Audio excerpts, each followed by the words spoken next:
Bonsoir. Merci d'accueillir pour la deuxième fois de la journée de l'Unitel. Merci infiniment à Bruno d'être avec nous depuis jeudi soir et la projection d'India Song.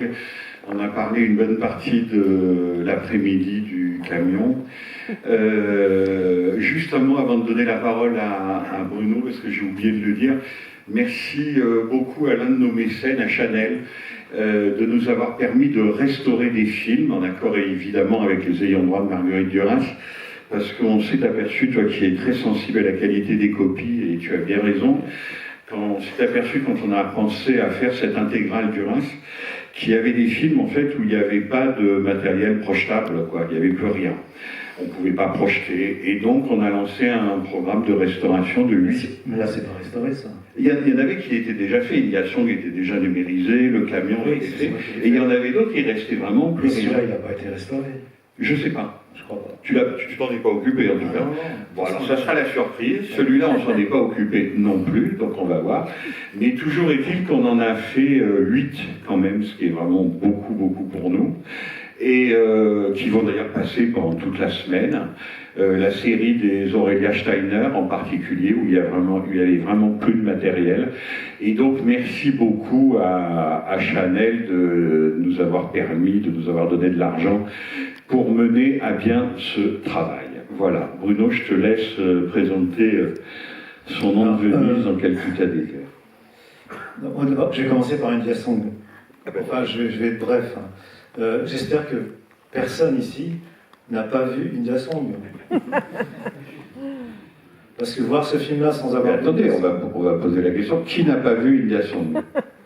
Mais voir ce film-là sans avoir vu India Song, ça n'a ni queue ni tête. Et est-ce qu'on peut le faire dans le désordre? Dans le désordre. Voir celui-là, oui. India Song? Non, je crois pas. Je crois pas. Mais bon, j'ai présenté il y a un mois à Toronto, beaucoup de gens n'avaient pas vu India Song et venaient voir ce film-là, sous-titré en anglais. En plus, il y a plusieurs voix qui se chevauchent, je ne vous raconte pas le sous-titrage, ils sont tous restés là. Bref, quand on a tourné India Song, on avait 4 décors à Paris. Le décor intérieur qui était dans Paris, une maison en voie de destruction qu'on a récupérée pour faire l'intérieur de l'ambassade et qui a été détruite le lendemain de notre tournage, je crois. On avait trouvé le palais Rothschild, qui existe toujours à Boulogne, qui avait été inoccupé depuis la dernière guerre mondiale parce que occupé par les Allemands et les Américains. Les Rothschild n'ont jamais voulu y remettre les pieds, donc c'était totalement abandonné. Pillé par les Allemands, pillé par les antiquaires, enfin bref, l'endroit était particulier. On avait un décor à Neuf qui était le tennis, et puis on avait le décor du Trianon Palace à Versailles, qui a servi dans la séquence des îles, ce qu'on appelle les îles, donc la séquence qui se passe dans les embouchures du Gange. Voilà. Donc quand on a abordé la première fois qu'on a vu le palais Rothschild à Boulogne, alors déjà, je voudrais remercier, mais je ne sais pas qui est le stagiaire ou l'assistant qui a fait les repérages, quoi, parce qu'il fallait le trouver quand même, le truc. C'est un monument, c'est très étrange, avec une histoire en plus.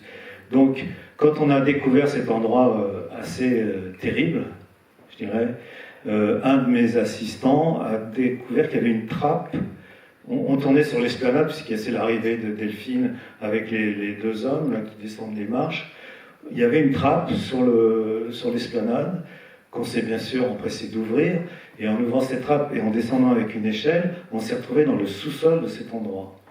Alors c'était une espèce de sous-sol très étrange avec des labyrinthes, des rails, des chariots et beaucoup d'inscriptions en allemand, en anglais. Enfin, ça avait été visiblement totalement investi par les occupants.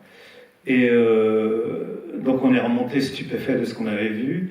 On a dit à Marguerite, enfin j'ai dit à Marguerite, viens, on va descendre. Il faut absolument que tu vois ça, c'est extraordinaire. Elle m'a dit, jamais, jamais, jamais. Donc, jamais. Et puis on a terminé le tournage et tout ça. Et 1 an plus tard, elle m'a appelé en disant, on va descendre. Et donc, alors là, on avait très peu de temps pour se préparer. J'ai confié à Marguerite une lampe torche, en lui disant, si tu veux observer les choses, il puisque tout ça doit être noir, tout est fermé, tu m'éclaireras avec ta torche, puis moi j'essaierai de suivre avec la caméra. En plus c'était un magasin de 300 mètres, c'est un truc importable, enfin bref, tout ça a été un peu compliqué, mais en même temps j'aimais bien l'idée. Bon, elle l'a pas fait tout le temps, mais parfois elle me guidait, soit elle me tenait par la ceinture en me guidant, soit elle éclairait aussi les choses qu'elle voulait voir. Et le sous-sol ressemble étrangement aux premières explorations du Titanic, quand un bathyscaphe a découvert les restes. Bon, c'est pas l'essentiel du film. Après, on est monté dans les étages, enfin dans le rez-de-chaussée et les étages, et là j'ai dit à Marguerite, on a un chariot d'infirme, si tu veux voir quelque chose, je m'assieds, je tourne et tu me pousses là où tu veux, quoi. Alors elle n'avait pas la force de me pousser, tout ça était très lourd, quoi. Donc elle avait derrière moi un de ses assistants, non, son fils ça l'a jamais poussé, un de mes assistants qui la poussait pour qu'on puisse faire démarrer le chariot, etc. Donc tout a été fait comme ça, une espèce de découverte d'un endroit qui était en plus assez dangereux parce que tout s'effondrait, totalement détruit par les pillards. Et après, j'ai appris que cet endroit avait été occupé par Goebbels pendant la guerre, et qu'il en avait fait son QG, je crois.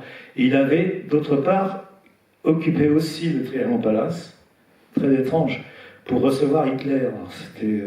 Donc tout ça a été très marqué.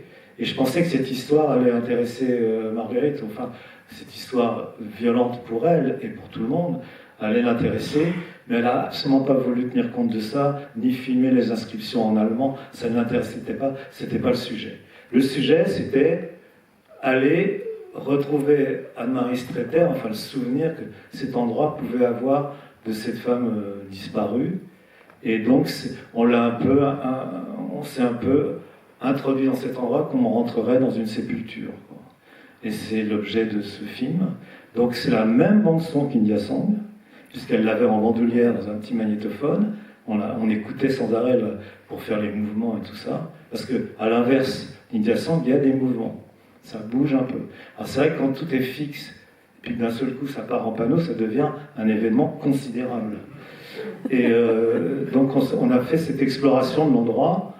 Alors il n'y avait pas du tout de lumière, on n'avait rien que la lampe torche. Donc il y a des choses, on n'y voit rien du tout. Et puis c'est au petit bonheur de la lumière solaire qui vient ou qui ne vient pas. Donc c'était très...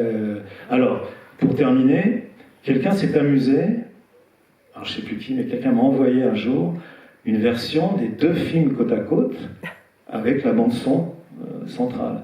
Et ça marche très bien en fait.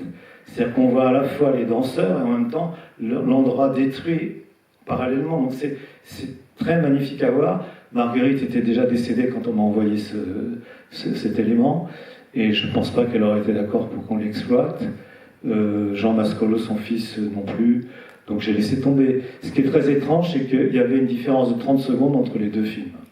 Voilà, va comprendre. Et je ne sais pas qui a monté celui-ci. C'est Maurice Darmon. Pardon ? Il s'agit de Maurice Darmon qui a fait une... Ah, c'est Maurice Darmon ? Voilà. Sans blague. Ah, je ne savais pas du tout. Eh bien, c'est très intéressant, en fait. Ça vaudrait le coup de le montrer. Voilà. Est-ce que j'ai tout dit ? Je ne sais pas. Enfin... Attendez, juste une question, je vais vous donner la parole. Juste une question, Bruno. Là, pour le coup, tu le disais tout à l'heure à propos des tournages argentiques, tu disais, on ne savait jamais ce qu'on allait voir, en fait. Là, sans aucune lumière, tu devais quand même avoir l'angoisse de l'opérateur de te dire, mais est-ce qu'il y aura quelque chose sur la pellicule ? Eh ben, d'ailleurs, il n'y a rien. Non, parfois, il n'y a vraiment pas grand-chose. Non, en fait, en plus, les grandes ouvertures n'existaient pas encore, les films sensibles non plus, donc on était sans ISO avec des objectifs d'ouverture normale. Donc effectivement, on était tout le temps limite, mais en même temps, on tournait de jour, hein, contrairement au camion où on était plutôt nocturne, là on était de jour, et la lumière filtrait par les fenêtres quand il y en avait qui étaient ouvertes. Il y avait des volets partout, mais on en a ouvert quand même quelques-uns pour y voir. Et puis à l'étage, ils étaient ouverts, les volets. Non, effectivement, c'était une grande surprise. Enfin, ça se voit, hein, c'est un peu de briques et de broc, comme on dit. Enfin, l'expérience était intéressante, quoi. L'expérience était intéressante, elle était un peu casse-cou et dangereuse aussi, parce qu'il était vraiment en ruine, tu l'as dit, il s'effondrait, ce palais. Et alors ça, c'est pas toi qui t'en vantes, c'est Marguerite Duras qui le raconte dans un livre d'entretien avec Dominique Noguez, auquel tu participes, qui s'appelle La couleur des mots. Elle dit que tu avais la caméra à l'épaule et qu'il faisait tellement froid que tu as failli laisser tes mains, que selon elle, tes mains étaient gelées sur la caméra et qu'il a fallu improviser un feu pour sauver tes doigts. C'est du pur Duras. Mais effectivement, il faisait super froid. Ouais. Qu'est-ce que vous voulez dire, monsieur? Ah, l'histoire du froid? Ce plan de l'extérieur, qui ressemble un peu à une d'Hawaï. Non, pas bien, je vois pas. Un plan au début de lever de jour. Il faisait froid aussi parce qu'en plus, vous avez filmé un début d'aurore pour un moment. Il y a le soleil, donc quand vous filmez le soleil. Ah ouais, je sais pas, je me souviens. C'est pas possible, on ne peut pas, techniquement. Et puis, alors, Duras disait, mais si c'est pas possible, on peut peut-être essayer. Ah, je me souviens pas de ça. Non, par contre, il y a une histoire assez marrante, c'est le coucher de soleil dans India Song. C'était la fin du tournage, il nous restait une chute de 70 mètres, qui en 16 mm représente 7 minutes environ, et on n'avait plus que ça. Il faisait un gris, mais un gris plombé, quoi. Et Marguerite dit, on va aller filmer le coucher de soleil. Je dis, Marguerite, regarde, il n'y a pas de coucher de soleil, il n'y a pas de... Je sais même pas où il est le soleil.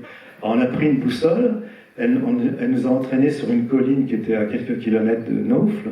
On s'est mis sur la colline, dans l'axe supposé du soleil, et puis on commence à tourner. 1 minute passe, 2 minutes passent, 3 minutes passent, plein gris, et à un moment donné, le soleil sort de ce gris. Magique! Sauf que ça avait tourné beaucoup déjà. Il ne nous restait plus beaucoup de pellicule, et vu la hauteur du soleil, il était impossible qu'on ait le temps de le filmer jusqu'en bas. Et au moment où le film allait décrocher dans la caméra, le soleil s'est caché derrière un nuage, et on avait c'était dément, ça. Ah ouais. Ça répond pas du tout à ce que vous me dites, enfin bon, une autre façon de raconter son rapport aux choses, quoi. On ne peut pas imaginer meilleure fin pour cette introduction. Merci infiniment, Bruno. Bonne projection. Merci d'avoir été avec nous pour présenter tous ces films. À bientôt.